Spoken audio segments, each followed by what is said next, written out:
What's up, YouTube? Today, we are not looking really at anything in particular, but we're going to talk about how on the 8th of April, right now, we are still, for 2 more hours, as of this recording, we're on the eve of war. We're seeing the second once-in-a-lifetime event in the last 5 years. Now, no matter what you think of the other one, with the thing that I'm not going to talk about because it'll get my channel taken down, we saw that, and as a country, things were rough, were they not? Cheers. Hey, and I want to raise a glass and say I want to salute the new war that's happening, because I'm not gonna lie, sometimes I get real bitter and angry, and it's not because I hate this place, because I love America. I really, really do love this place, the land and the people most of the time. But it gets tough because like people like me, we make huge sacrifices for this place, and really nobody gives a fuck, and that's fine. And, cheers to that. Cheers to everybody out there that just went to the mall while me and my friends were in Iraq being grunts in the Marine Corps.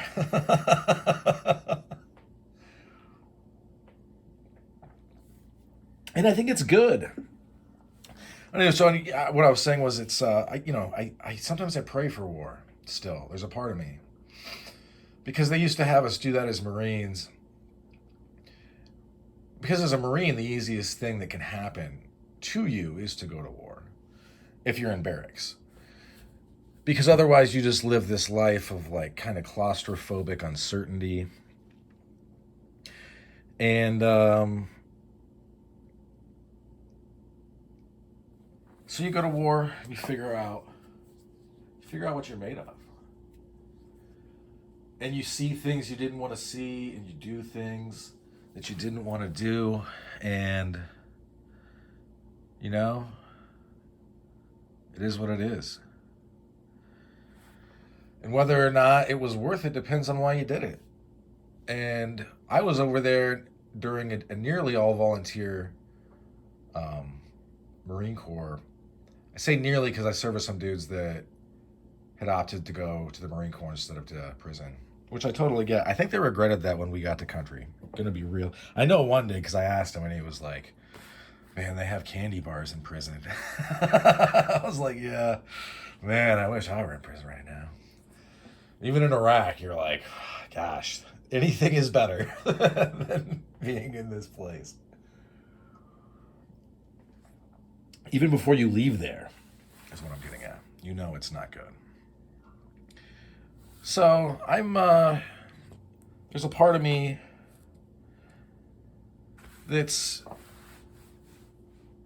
I'm pretty happy. Weirdly to say, not in a good way, probably in a black way, a black humor. I know in other places, I think in Serbia, they are around there. They have something they call black love. When you have a toxic love relationship with someone, and maybe it is like a dark happiness.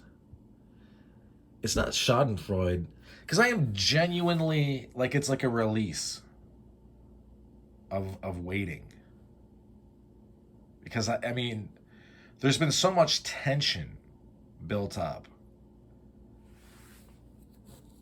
and it's easy to be like, it's Trump. I don't even know if it has a whole lot to do with him. I get that he is acting out the anti-globalist policy that many have wanted, and honestly, it's hard for me to find much fault in his thinking. I just don't like his methods for the trade stuff. For everything else, I would definitely take some very real problems with. But and also he's it's one of those things where it's like he said to somebody, some reporter, and he told the reporter, he was talking to them, and he was like, Nixon, he totally reset the global stage. I'm just changing the rules. It's not going to be nearly as bad. And I think it's probably the most candid I've ever heard of him speaking. I didn't hear him say it, but it's also one of the smarter things I've ever heard him say. Because yes, and I've been comparing him to Nixon in not negative ways, in non-negative ways, for a while. Not in the whole, maybe you could be like, oh, Bob, Watergate. I don't really care about that. Watergate, the cover up was much worse than the crime. You don't get to just, but now we do it every day. You don't get to just pull the recordings off. Like, that's not how it works, but it does work that way now. But the point being is that Trump doing what he's doing, it's going to be rough. It's going to be a shit sandwich, and everybody's going to take a bite. And it's not going to be that rough for me because I'm a bachelor. I'm just chilling. I don't live in a bad part of the country either, so it kind of is what it is. So I don't have, my point being though, is I don't have a bunch of kids to pay for. Those are like multipliers for cost. I don't have, I don't know. There's a lot, I see friends and other people with many more responsibilities when they get a family. And sometimes I'm jealous of that way of life. It definitely has some things that maybe mine doesn't, but it's vice versa as well. It's a two-way street. And so now in more uncertain times, I don't necessarily have to worry about it. That is somewhat of a privilege. I feel like it's also a choice. But in any event, now it won't hurt me as bad. I guess that sucks to say. This shit is not gonna be that bad for me. But I will say, basically what I'm getting at, I'm meandering down this road to saying this. At least Trump has the resolve to pull the plug, or at least change the rules. I should say change the rules because that fits with what he had said. And I don't really, listen, I'm not a Trump guy. I didn't vote. There's really not anybody for me to vote for. So until that changes, I'm probably just not going to do it. But yeah, he would have been my pick. But Kamala also would have been my pick. There's many other super mainstream people that would have been way better. But anyway. But I'm not praising him. This isn't me being like, this is good. This is just the way it is, and this is how he is doing it. And I'm breaking the fourth political wall for my non-fascist third position, where I am I'm just going to tell you what I think about the current day's events. But I don't know if I'll do any more like these, but as some of these things pass through the experience of life, this thing that we call time, I might as well mark them in some way on the channel. Channel hit 16 years. I wasn't making videos all those years, but I think my first uploads were in 2000 and I want to say 7 or 8 or 6. I don't remember.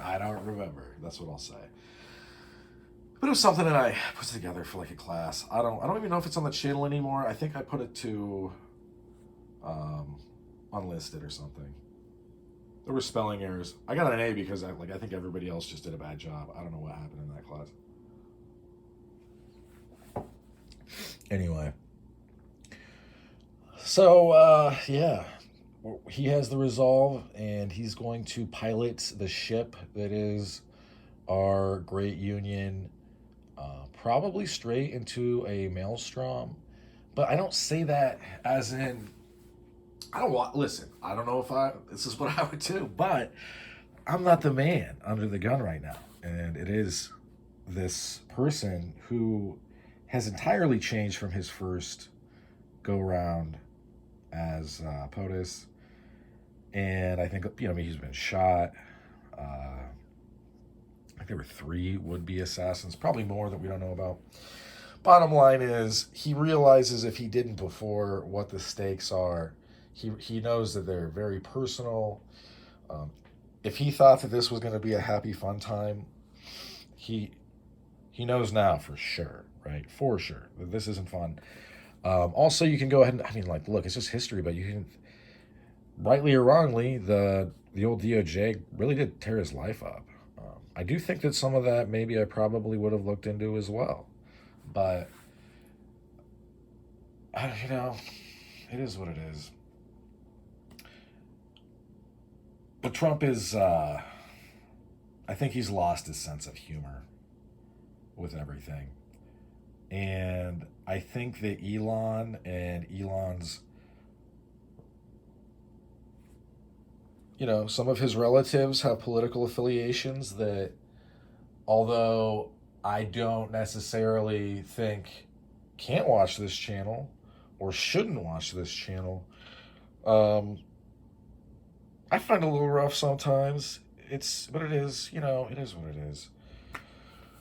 As much as I don't like some folks' ideologies, there is a thing called horseshoe theory, and eventually everybody that's far enough away from what is the accepted, whether you want to call it the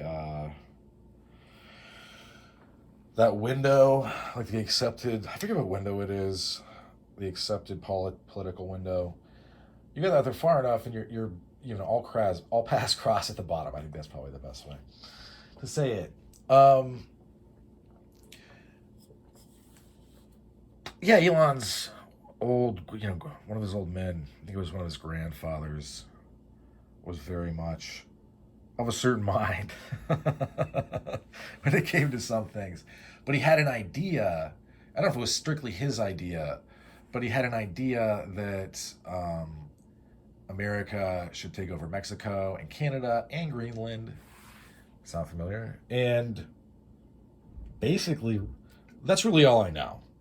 I glanced through the Wikipedia. I read a little bit. That's all I remember. I think that's all that's really pertinent. Besides, oh yeah, they're like fascists. I think they got banned in the '60s because you don't get to run those parties here, believe it or not. So, I guess, why would you not believe it? The winners write the rules. We write the history, and now we're going to change the rules to where, the greatest economy in the world is deciding that, well, not really, the guy running it is deciding we're going to actually apply some pressure back in ways that are going to be pretty unpopular for a while and might have devastating consequences. But look, this will be the second war I've participated in. The first one, unless you're like a smart aleck and you're like, I fought in the war on drugs. Like, all right, bro. Sure you did. Iraq. So Operation Iraqi Freedom, and then now the trade war. That's 2. So, I don't know. I think everybody should get like a pin or a medal. We could do stuff like that in America. Trump should send everybody like a pin they can wear, like trade war veteran. Oh my God. Wow. Oh my God. Hey, look. And as far as the EDC hobby goes, my channel won't be going anywhere. But as far as like the hobby goes, I think things will change a little bit. I don't know if it'll necessarily drastically change what is happening. Maybe. I'm not a metallurgist. I'm not a rocket scientist. There's many things I'm not. I'm only a few things, actually. I'm a writer, a former machine gunner in the United States Marine Corps. Um, I really like oi music and hardcore and reggae and all that other stuff. And I'm going to keep flying this flag on the channel. I don't care what anybody says or whatever stupid little comments they leave. If you look back, I've been doing that for, I think, since I started posting regularly as of late, so a few years ago now. And I realized that for some people, it's like this new thing they're pretty worked up about. I'm not. I don't really get worked up about it. It is a real bummer, as the hippies would say. Real bummer for real, that we're just gonna keep paying for, paying for whatever any. I guess it's not anyone else, but we still have a couple of countries where they're writing like some massive checks from our checkbook, and at some point, I would like to see that end as well. So yeah, and I get that, like, also Egypt. You probably didn't think I was talking about that one as well, but that's what I was thinking about too. I was also thinking about Ukraine, and I was also thinking about Gaza. They've had enough time, in my opinion, to figure it out. At some point, I just don't know how they expect us to keep paying for them to not be able to figure it out. I am hoping, and if I believed, I guess I said I prayed for a war. I don't know who I pray to, but if I believed in anything, I would be praying to whatever I believed in. That this is already too long. In any event, cheers to everybody. Trade war. Let's get it on.